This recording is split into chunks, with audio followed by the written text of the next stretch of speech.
I want you to watch what we're about to do because you've never seen anything like this on television.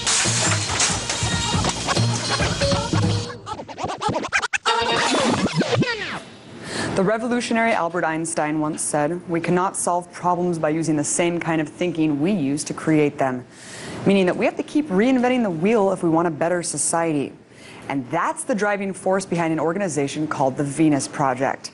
It's a movement offering an architectural plan for human beings, technology, and nature to coexist and create a sustainable future. The man behind the project is Jacque Fresco. He's a self-educated industrial designer, engineer, and futurist who truly believes the ills of society can be cured only if we throw away the rules that govern it and ourselves.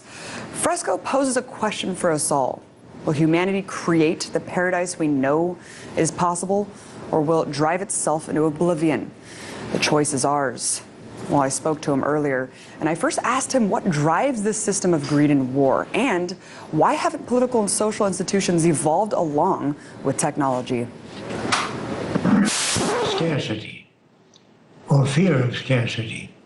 So it makes people want to grab as much territory as they can, as much arable land as they can, as much water as they can.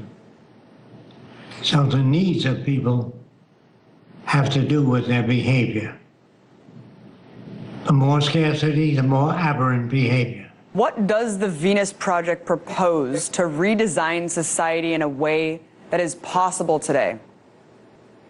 It's bringing all the nations together as one nation and agree to take care of the earth and everything on the earth, to restore nature as near a natural condition as possible.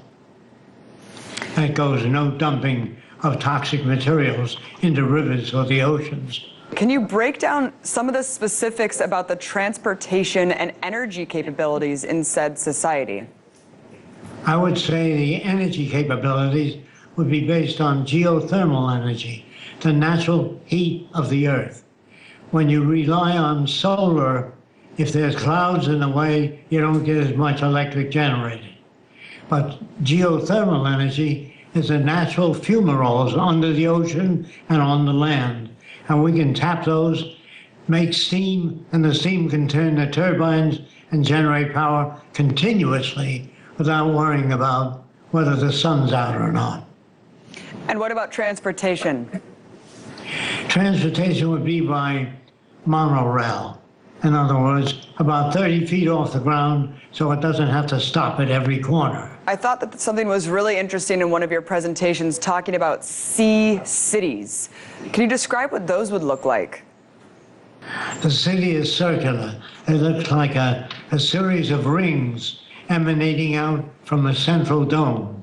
The central dome will have the socially integrated computer, which has its tentacles way out into the agricultural belt and deep into the soil. So if the water table drops, that unit can pump water out there, whereas man has to take too much time to decipher the conditions.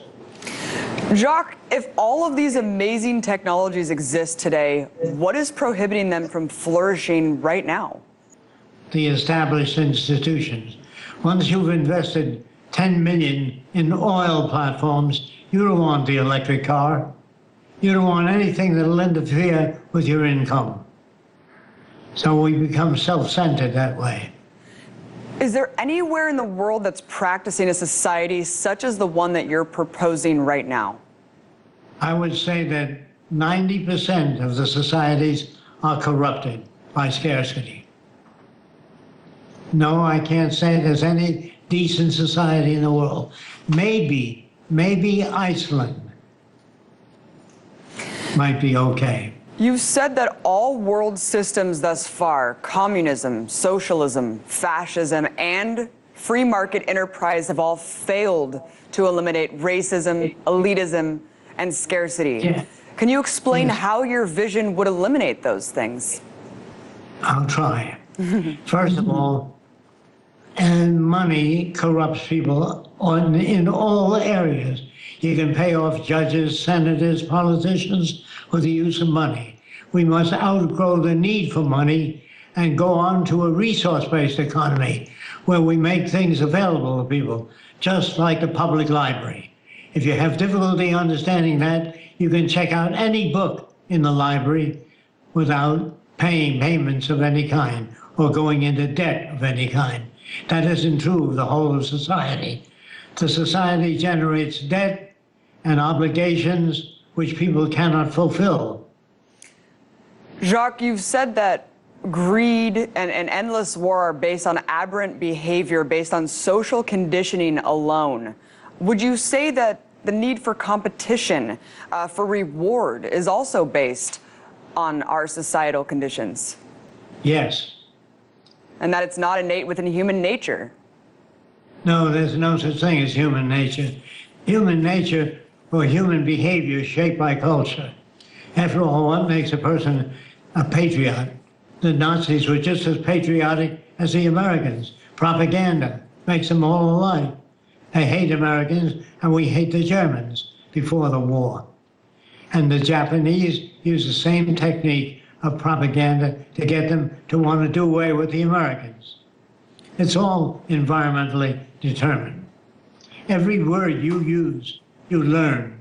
Your mother said cup, table, light, papa, mama. Every word you use and all the facial expressions come from movies, books that you read, role models that you look up to. And so there seems to be nothing that humans can say that doesn't reflect their culture. When you are brought up in the South and you hear all day long the same thing, I'm gonna get me a and I'm gonna hang him up from a tree. That isn't inborn, that's learned in the South. Southern areas of the South, uneducated regions of the South. Where do you think prejudice comes from? It isn't inborn. Children will play with anybody. Afro-Americans, Chinese, Japanese, Filipinos, until mother says, you're a Lutheran, you don't play with that Catholic. She means well, but she doesn't understand what she's doing.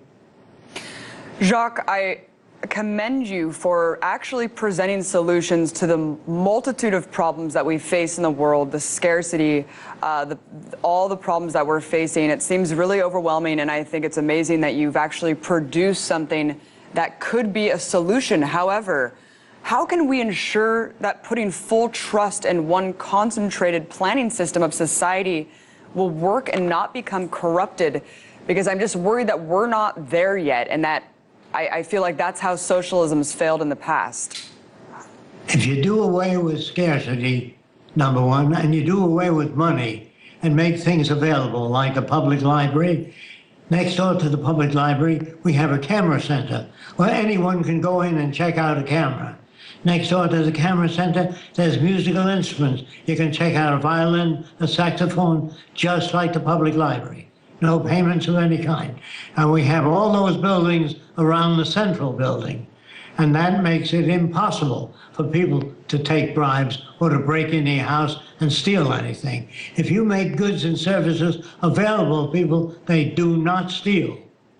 There's no need for it. We need to reinvent our value system in order to share the resources of this planet. How much would you say that language and mental trappings of these social orders that have failed in the past trap us, prevent us from being able to progress with revolutionary ideas?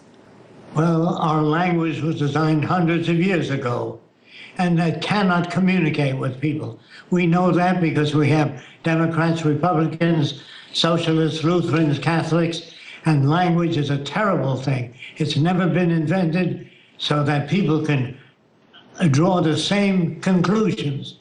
You see, language is subject to interpretation.